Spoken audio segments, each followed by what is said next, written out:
Hey, happy Sunday, chess lover. This is Maurice Bishop. I want to share with y'all a game um, with Ivan Sokolov versus Peter Leko. This was back in 2013. The topic of this whole game is ignoring your opponent's threats to create your own. And a lot of times we'll have opponents that have a great attacking power or whatever. They're very aggressive in their opening and they come to fight, you know what I mean? And a lot of times we'll get scared, it may be fearful, and we become so fearful of their attacking abilities that, we start making unclear decisions and, we start blundering and making mistakes and we just forfeit the whole game. You know what I mean? So in this game, I want to actually show y'all that, knowing your opponent threats, create threats of your own. So Ivan Sokolov played as white and Peter Leko played as black. So without further ado, let's actually get started. All right. So Ivan Sokolov plays d4. D4, knight f6, c4, e6, knight c3, b4, e3. As you can see, this is the Denzo Indian defense. Hikaru Nakamura played this. Magnus Carlsen played this. A lot of other grandmasters played this as well. So it's still popular today. Lego played castles. Oh my bad. C5, knight f3, d5, castle, c catches d4, e catches d4, d catches c4, bishop catches c4, and then b6. Now, the principle of this game right here, or the principle I want to share with y'all, notice that, you know, that bishop on c8, is like, really don't have no squares to go, right? So what Peter Leko did, he know the principle of putting your piece on after squares. So that's why he went b6. So that when bishop b7 comes out, he'll have a full range of the light square diagonal. Excuse me, y'all. And his piece will be active, all right? So bishop g5, Ivan Sokolov, he just developed his dark square bishop, pinning the knight on f6 to cause some pressure. Bishop b7, rook c1, he's just gaining the c file, you know. A6, bishop h4, knight c6, bishop d3, bishop b7. As you see, he's pinning his knight on f6. Bishop b1. As y'all could kind of see, common sense. Um, the queen wants to come here or maybe here in order to threat checkmate on h7. You know what I mean? No brainer, right? Also, always pay attention to your opponent's move too. Always don't just look at the threats that you're making to your opponent. Also look at the threats of what your opponent is doing to you as well. So always think like that. Always think or come with the mindset that when I'm making threats, I'm gonna make sure I try to visualize the threats that my opponent is making. And when you start thinking like that, then that's when you'll start making better decisions in your chess play. All right, Rook A C8. All right. So what is Black's plan? Like what is he doing right now? It's, Black's plan is he's when you look at this position, he's just developing his pieces, making sure his pieces on the right squares, things like that. Everything seems to be going well for Black. It just seems good. For White, he just go Rook E1, Knight H5, and then Queen C2. All right, y'all. This is where I'm gonna have to pay attention to what I'm saying. All right, so as you see, knight with the knight h5 move, Black wanted to exchange this dark square bishop because this dark square bishop is a pain or whatever. Or I'm sorry, Black moved knight h5 because this dark square bishop for White's dark square bishop is a pain, which is I have the circle right here. This has been a pain since the beginning of the game. So Black was like, you know what? I need to get rid of this dark square bishop. Once I get rid of that, I should be a-okay, right? But Ivan Sokolov ignored that and go queen c2 because he's threatening checkmate. We can all see that, right? So g6 is played. Now, for some reason, in Ivan Sokolov notes, he thought F5 was a better move. He thought it was a better move, but as we go along the game, you'll see that Black, the move that he did was a lot better. But for some reason, Ivan Sokolov thought F5 was better. But I'm about to show you why he thought that because he's. Oh my bad, y'all. What's going on? Oh, my bad, guys. I'm trying to go back here. All right, here we go. All right, so he thought F5 was better, but the reason why he thought that because Ivan Sokolov did a sacrifice. He goes rook captures E6. All right, so like I said, y'all, this is what I want y'all to get.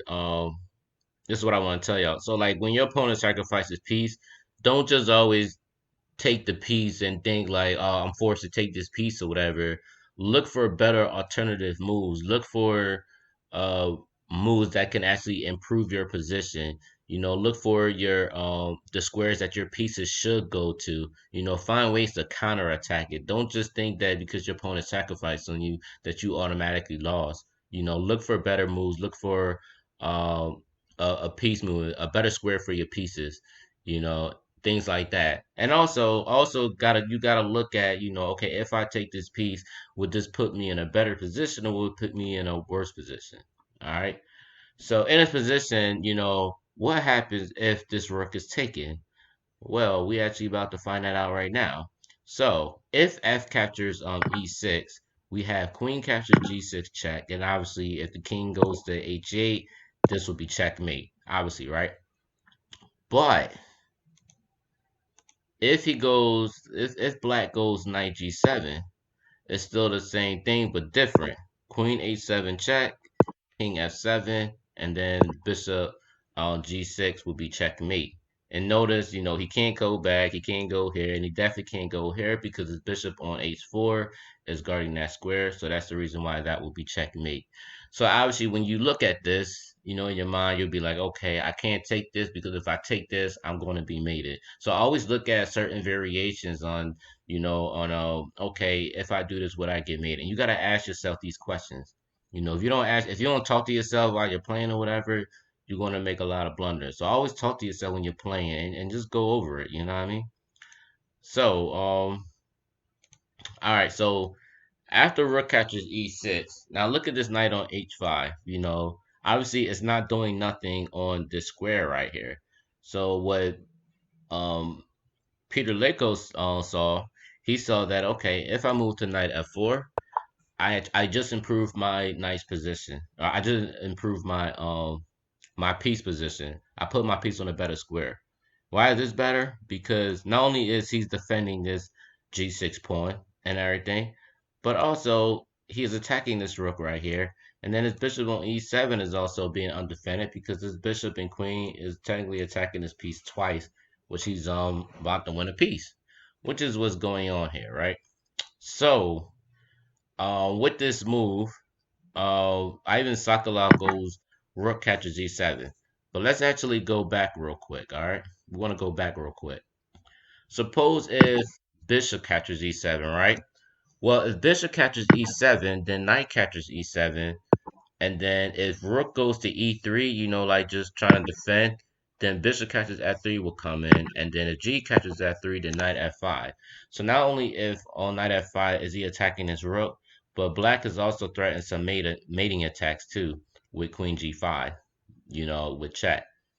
You know what I mean? So this is like horrible. This would be horrible for white, and white would be totally in trouble.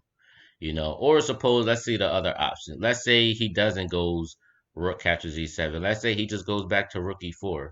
This would be a mistake too because of knight b4. So not only is the knight b4 attacking the queen on c2, but the bishop is also attacking the rook on e4, and then again this bishop is also attacking his h4 bishop twice.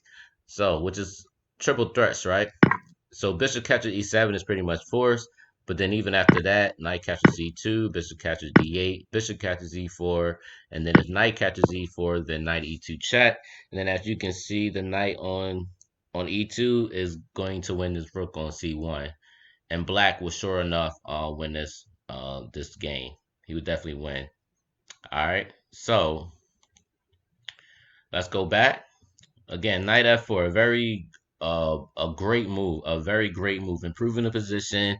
as you see, Peter Leko, he didn't take his sacrifices. He didn't take it at all. He just put his piece in a better position, but at the same time attacking the piece on e6 and also defending the g6 piece as well. So this is very very well played by Peter Leko.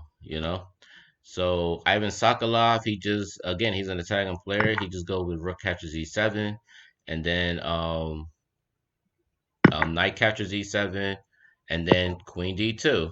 The reason for queen d2 is because he's attacking the knight on f4, the undefended knight on f4, right? But Peter Lecker goes g5, knight e5, and of course, as y'all see this, obviously, he's not gonna take this piece because of queen captures f4. That's just not going to happen. And then in this position, you just open the king wide open for an attack to come. So that's not wouldn't be smart. All right. So 95 is played, and then Peter Leko just improve his position. If you really look at this game, everything about Peter Leko position, like all his pieces is all coordinated. Everything is coordinated. Everything, all his pieces on the right square, whereas White's pieces are not on the right square. It just seems like in the beginning of the game, he was attacking, things like that. But Peter Leko not only defended very well, but he counterattacked it, and all his pieces was coordinated just right. So, knight capture g6. F captures g6, bishop g3, knight captures g2, queen c2. Again, as you can see, the queen is threatening queen captures g6 and then mate. But obviously, Peter Leko saw that. Queen f6, he defending the g6 pawn, but also he's really putting pressure on this king. Bishop e5, queen f7, a3, knight h4, which is another beautiful move. And I know y'all see this move coming. Bishop a2 seems like obviously the bishop is pinning this queen. Obviously if the bishop comes here, the bishop will still take and he still will be pinned, right? But in this case, after queen captures a2, white resigned in this position. Yes, white resigned after this position. Why did he resign in this position? Because after queen captures a2, if knight captures a2, then knight f3 check, and then if king f1, rook captures c2, winning the queen, then rook captures c2, and bishop a6. Notice that um, the king can't go here because this knight is guarding this square. The king can't go here because the bishop on e2 is guarding that square. The king can't go to g1 because the knight is guarding that square. So the only move the king got is king g2. So when king g2 comes in, then of course knight e1 check. And then like I said, if he comes back here, then knight captures c2, and then black is going to win this end game. No ifs, ands, or no ifs, ands, or buts about it. Clearly black is going to win this position. All right. So with that being said, y'all, I just wanted to share with y'all, that never be scared when your opponent is attacking you. Always look for a better move. I do have my notes here with me. I actually got this from the game that I got this from is called Sacrifice and Initiative in Chess by Ivan Sokolov. It's a very very great book. I'm gonna actually put in a link below so that y'all can actually check that book out. Obviously, you will have to buy it. It's on Amazon. But I would definitely send that link to y'all.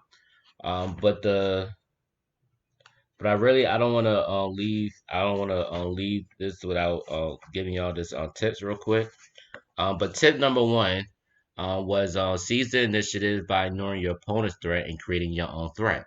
And then number two is before you start an attack, look at the ratio of attackers versus defenders on the side where you will be attacking. Number three, when you attack, don't waste your time on collecting useless material.